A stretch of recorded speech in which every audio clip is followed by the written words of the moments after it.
18장 9절부터 14절 말씀을 가지고 건짐 이러한 제목의 말씀을 가지고 내려갑니다. 자, 오늘 이 봉도한 이 본문 말씀을 보면요, 바리새인과 세리의 비유를 들어서 건짐을 받을 자 못 받을 자 이러한 부분에 대해서 말씀을 하고 있습니다. 자, 그러니 우리가 어떻게든지 예수를 믿고 하나님의 백성이 된 이상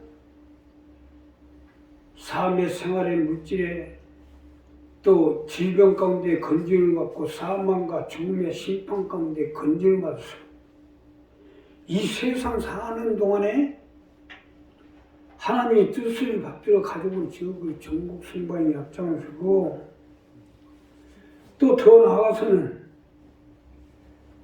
오는 세상 가운데도 주님과 함께 영원히 사는 자가 되어야 됩니다. 이러한 건짐을 받기 위해서는 어떻게 해야 되는지 본문 말씀을 가지고 은혜를 받습니다. 첫째로요, 앉아서 기도하십시오. 우리가 주님께 건짐을 받기 위해서는 앉아서 기도해야 합니다. 앉아서 기도할 때 주님께 건짐을 받을 수 있기 때문입니다. 자, 오늘 이 본문 첫 번째로 보면 또 자기를 의롭다고 믿고 다른 사람을 멸시하는 자들에게 이 비유로 말씀하시되 두 사람 기도하러 성전에 올라가니 하나는 바리새인 하나는 세리라. 바리새인은 서서 따로 기도하여 가로되 하나님은 나는 다른 사람들 곧 토색 불이 간음을 하는 자들과 같지 아니하고 이 세리와도 같지 아니함을 감사하나이다. 나는 일에 2번씩 금식하고 또 소득의 실제를 드리나이다 하고 세리는 멀리 서서 감히 눈들어 하늘을 우러보이더니 다만 가슴을 치며 가로되, 이 첫 번째 말씀인데 앉아서 기도하라는 거예요. 물론 기도야 앉아서 하겠죠. 이것이 첫 번째 말씀인데 바리새인과 세리 비유를 들어서 건짐을 받기 위해서는 앉아서 기도하라는 거예요.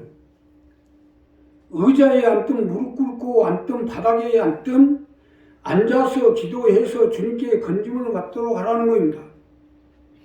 믿으시면 합니다.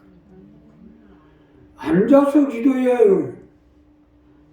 우리가 기도하는 것은 교회에 나와서 기도하는 게 아니고 주님 앞에 나와서 기도하기 때문에 주님께 건짐을 받기 위해서는 당연히 앉아서 기도해야죠.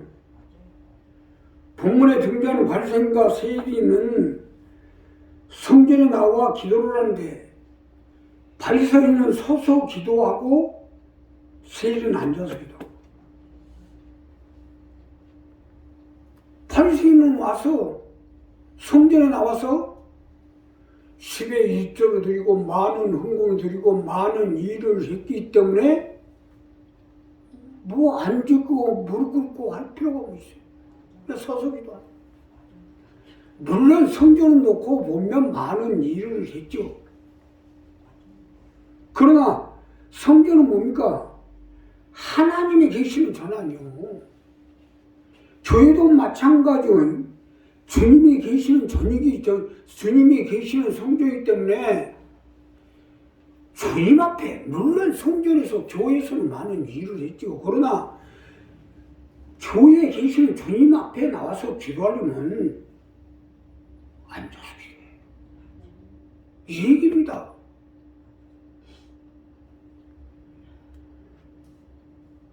그러나 세리는 성전에 나가서 해놓은 게 없기 때문인지 멀찍이 앉아서 기도한 거예요. 그러나 여기서 예수님은 바리새인을 제쳐두고 세리의 손을 잡아준 거예요. 자, 똑같이 성전에 나와 두 사람이 기도를 했는데 바리새인은 버림을 당하고 세리는 건짐을 받은 거예요. 이 얼마나 아이러니컬을 한 거예요. 그러나 여기서 우리가 직시해야 할 것은 바리새인은 성전에 나와 기도한 거고 세리는 주님 앞에 나와 기도한 겁니다. 이 차이가 버림을 당하냐 건짐을 당하냐로 달라지게 돼 있어요. 우리도 마찬가지예요. 성전에는 나오죠. 물론 교회에 나오죠. 그러나 우리가 교회에 나와 예배드리고 기도하는 것은 주님 앞에 나와 기도하는 거예요. 일을 많이 했든 적게 했든 우리 교회에 누가 됐든 뭐가 됐든 상관없이 주님 앞에 나와 기도하기 때문에 자 주님 앞에 서서 기도할 사람이 어디 있어요? 다 앉으세요. 오늘 이 본문 말씀은 이 부분을 제시하는 거예요. 자, 이 교회를 위해서 마찬가지로 일 많이 했다고 서서 기도하다가는 바리새인같이 버림을 당합니다. 물론 일이야 많이 했으니까 교회에 나와서 기도할 수 있죠. 그러나 주님 앞에 나와 기도하는 걸 잊어버린 거예요. 잘났든 못났든 주님 앞에 나와서는 건짐의 대상이라는 것을 알아셔야죠. 바리새인은 이걸 잊어버리고 세리는 알고 있었던 거예요. 자, 오늘 첫 번째로 제시한 부분은 이 점을 알고 기도하라는 거예요. 교회 일 좀 한다고 큰 소리 치면 안 돼요.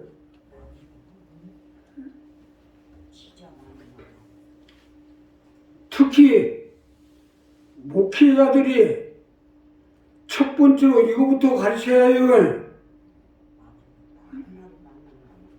만약에 이 부분이 제대로 안 되면 그날로 버림받아요.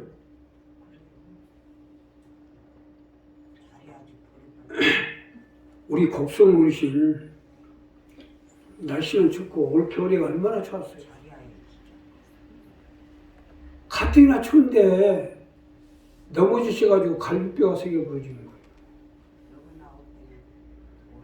요즘은요 젊은 사람들도 약하기 때문에 이 갈비뼈가 잘 안 붙습니다. 만약 이게 오래가면요 갈비뼈가 썩어 들어가가지고 붙지 않는 부분이 떨어진 부분이 까맣게 썩어 들어가면 이걸 긁어내야 되는데 그렇게 아플 수가 없어요. 가장 암 중에서 무서운 암이 뼈암입니다. 뼈를 긁어내야 되거든요.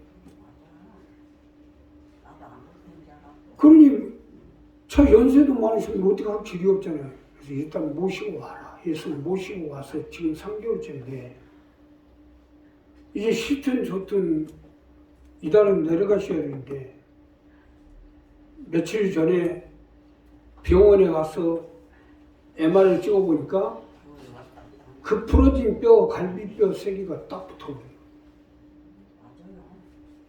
자, 보세요.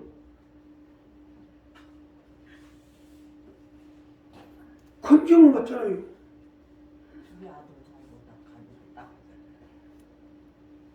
자, 설교를 듣고 교회에 나와서 설교를 듣고 뭐 치료한 것도 없어요. 양봉 것도 없어요. 뭐 어떤 시술한 것도 없고. 그런데 설교를 듣고 말씀을 듣고 올소이다 올소이다 올소이다 하니까 하나님이 그냥 고쳐주죠. 올소이다가 응답입니다. 아니 우리 교회 사람들은 참 열심히 하는데 아니 하나님 말씀을 선포를 하면 말씀을 듣고 설교를 들으면 받아들 건 받아들고 올소이다 해야지. 바로 올소이다가 응답이에요. 맞아요, 응답이에요. 이제 아마 지금 둘째 아들을 놓고 그렇게 기도를 하는데 아마 둘째 아들은 주기원 형제도 이제 기적같이 없어질 거예요. 우리 한 사람은 이 부분 분명히 해야 돼요. 모르세요. 교회에 나와 큰 소리 치려면 일 많이 하고 교회 나와 큰 소리 치려면 차라리 일하지 말고 꾸르세요. 많이 했다고 큰 소리 치는 것보다 일 안 하고 물 끄는 게 더 나으니까. 바리새인 안 되려면 입 닫고 무릎 꿇고 주저앉아 기도해야 해요. 그래야 건짐을 받아요. 이제부터 교회에 나와서 절대 큰 소리 치지 마세요. 뭘 잘했다고 큰 소리 쳐요. 나는 죄인으로서이다요. 우리 한 사람 한 사람 이 부분 분명히 했어. 앉아서 기도하세요. 앉아서 기도하니까 뭐 의자에 앉아서 뭐 바닥에 앉아서 무릎 꿇고 앉아서가 아니에요. 서지 마라 이거예요. 서지 말라고. 그래서 주님 앞에 설 자가 어디 있어요. 차라리 일하지 말고 저 신발장 앞에 가서 앉아서 기도해요. 그러면 하나님 붙잡아버립니다. 두 번째는요, 불쌍히 여김을 받으셔야 돼요. 우리가 주님께 건짐을 받기 위해서는 주님께 불쌍히 여김을 받으셔야 됩니다.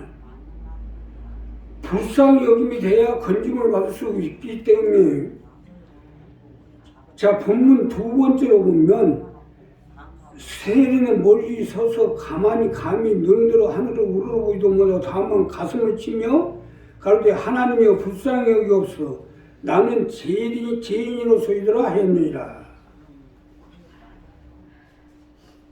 불쌍히 여김을 받으라는 거예요. 이것이 두 번째로 주시는 말씀인데, 주님께 불쌍히 여김을 받아서 건짐을 얻도록 하라는 것입니다.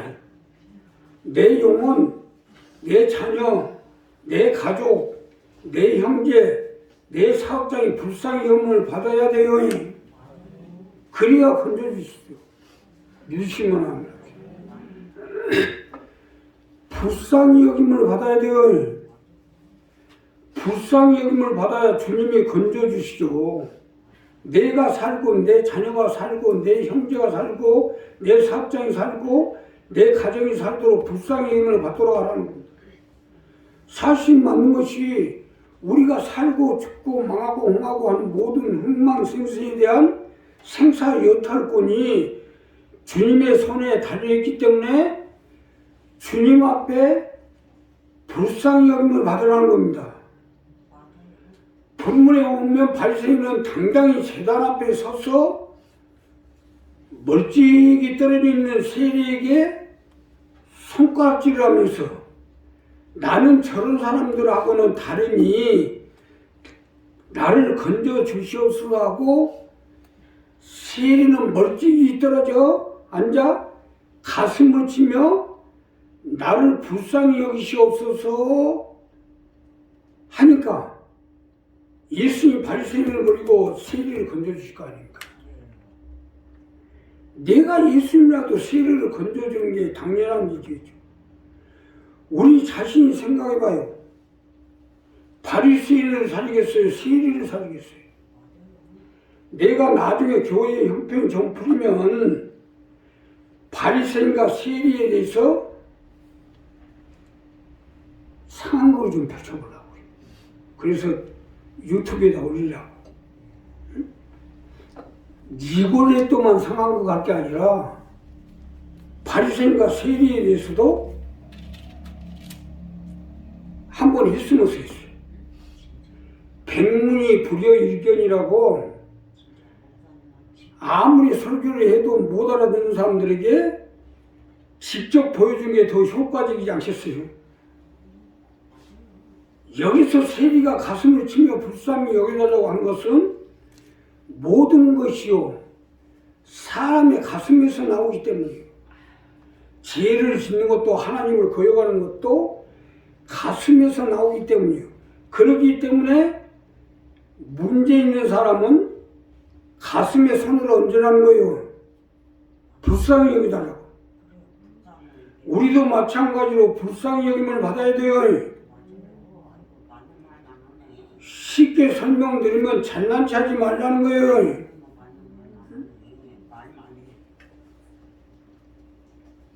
우리 걱정이 지금 불쌍히 여김 받으니까요. 100% 역사해보잖아요. 이 연세에 갈비가 3개 분다는 게 쉬운가? 지금 설교를 그냥 곡성을 씨하고 나하고 둘이 하고 있어.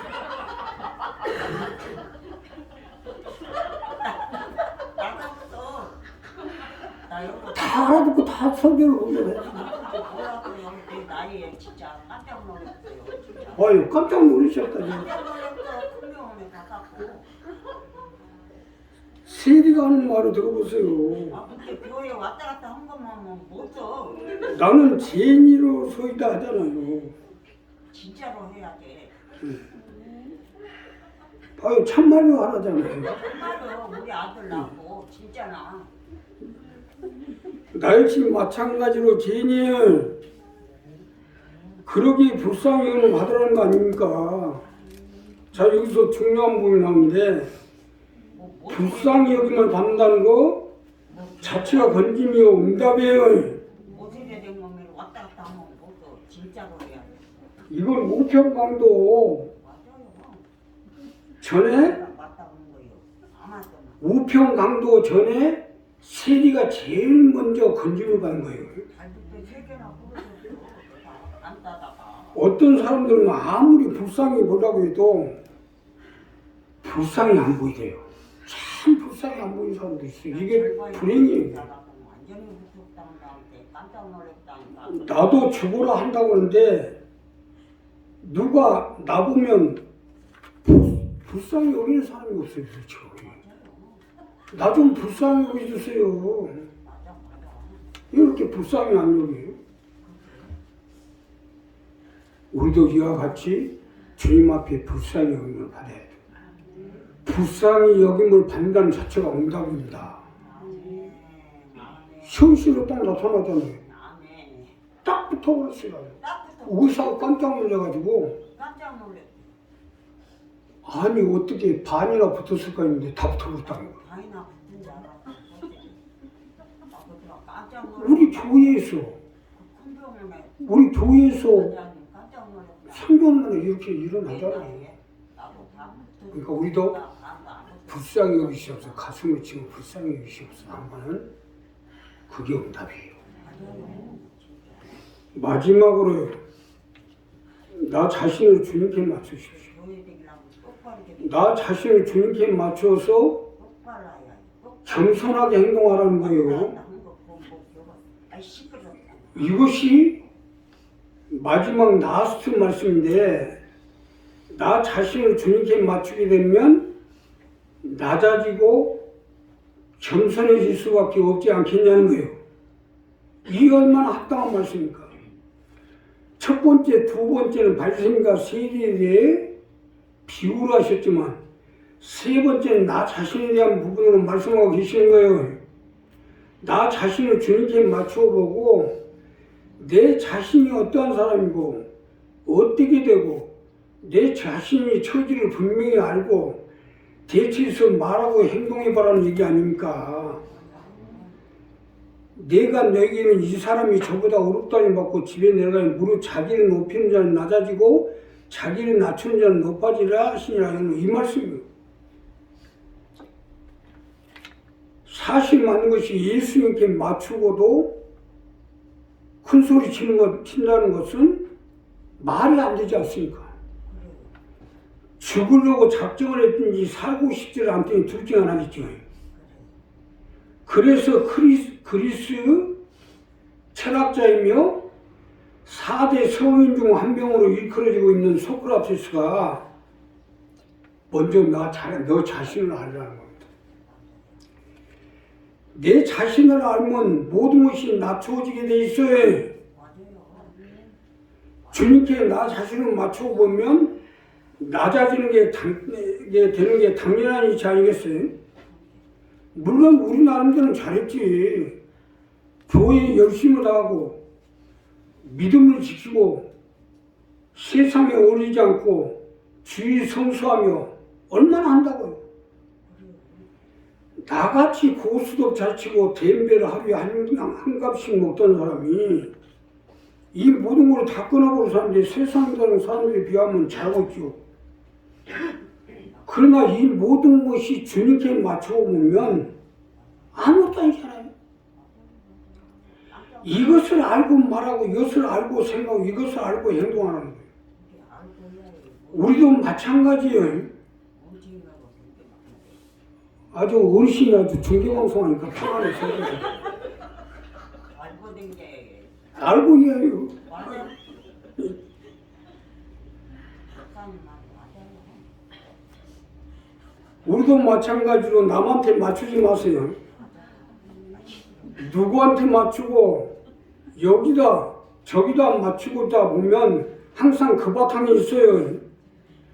주님 닮아가려면 주님께 맞춰야 되는 거 아니겠어요? 그래야 주님처럼 될 거 아닙니까? 이 누구에게 맞추고 누구에게 맞추고 어쩌고 저쩌고해서 언제 예수님처럼 살 거예요? 그러니 예수님이라고 하면서도 욕이나 먹지. 다른 데 맞추기 전에 내 꼬라지부터 알아야죠. 우리는 죄 가운데 태어나 죄 속에 살다 보니 항상 죄성이 있어요. 그러니 보는 것이 죄요, 듣는 것이 죄요, 행하는 것이 죄뿐인데 무엇을 판단하고 따지고 할 것이 있겠어요? 모든 사람이 죄를 범하였음에 하나님의 영광에 이르지 못한다 했어요. 그래서 주님께 눈높이를 맞춰서 공고한 사람으로 살라는 겁니다. 이것만이 사망에서 벗어나는 방법이에요. 우리가 주님께 맞춰서 겸손하고 낮아질 때 우리를 죄와 사망과 가난과 질병과 고통에서 건져주셔서 주와 함께 영원히 살아갈 수 있도록 함께 해주시는 거예요. 자, 결국 뭐요? 건짐을 받기 위해서는 나를 낮춰야 된다는 겁니다. 주님 앞에 맞추어가지고 나를 낮춰요. 그래서 익은 벼가 머리를 더 숙인다는 얘기가 이 말씀입니다. 그래서 우리가 교회에 오래 다녔으면 오래 다닐수록 직분이 높으면 높을수록 일을 많이 해서 많이 할수록 더 머리를 숙이고 낮춰야 돼. 예. 주님을 보게 되니까. 교회를 오래 다니고 일을 많이 하다 보면요. 예수님만 안 보이고 교회만 보이고 사람들만 보이는 거예요. 그러니까 뻣뻣하게 있어가지고 바리새인들이. 그러니까 우리가 항상 주님께 맞추어서 나를 낮춰야 돼. 낮추어야 응답입니다. 자, 문선명이 됐든 박태성이 됐든 그렇게 교회 열심히 하는 사람들이 다 철저하면 뭐요? 주님께 맞추지 않고 사람을 막 많은 사람들이 막 따라오고 뭐 하니까 자기가 예수님 봐도. 자, 모든 사람이 죄를 범하셔야 하나님의 영광이 주지 못하셔요. 아무리 일을 많이 하고 많은 사람들이 나를 따라오고 해도 우리는 죄인이다. 천하인간에 죄 짓지 않은 영혼은 하나도 없다고 했어요. 그러니까 주님께 맞춰서 올라가면 올라갈수록 교회가 커지면 커질수록 성도가 많아지면 많을수록 더 높아야지. 성도가 많으니까 자기가 예수라고 하고 돌아다니고. 그래서 이런 사람들이 제일 먼저 지옥 갑니다. 그래서 다시 너무 많이 주지도 말고 또 없어가지고 주님을 원망하지 않도록 적당히 날아간 거예요. 응? 나는 그래도 높아지지 않게 하나님이 그래도 이렇게 항상 낮추는 건 너무너무 감사해요. 예, 나도 천국 가야 될 거 아니야. 나도 살아야 되고. 죽어라 일하고 천국 못 가면 뭔 소리지. 그래서 항상 낮아져요. 자, 우리 교회에 이제 하나님이 강권적으로 역사해 줄 텐데 높아지면 안 돼요. 받으면 받을수록 주시면 주실수록 또 내가 올라가면 올라갈수록 많아지면 많아질수록 더 고개를 숙이세요. 항상 주님께 맞추세요. 그래서 사도 바울 같이 오라 나는 공부한 사람이로다 이렇게 살아야 돼요. 이렇게 살 때 하나님 함께 해주시고 역사해 주고. 오늘 이 누가복음 18장 9절부터 14절의 말씀. 이 말씀을 가지고 여기서 설교를 하고 또 우리 어르신 정계방송까지 다 했잖아요. 그러니까 우리 이 부분을 잘 정리해서 확실하게 왔다 갔다 우리 신앙관을 정립해서 왔다 갔다 하면 소용없고. 건짐을 받아서 천국에서 영원히 함께해서 하시는 여러분 되시길 부탁합니다. 기도하겠습니다. 감사하시오.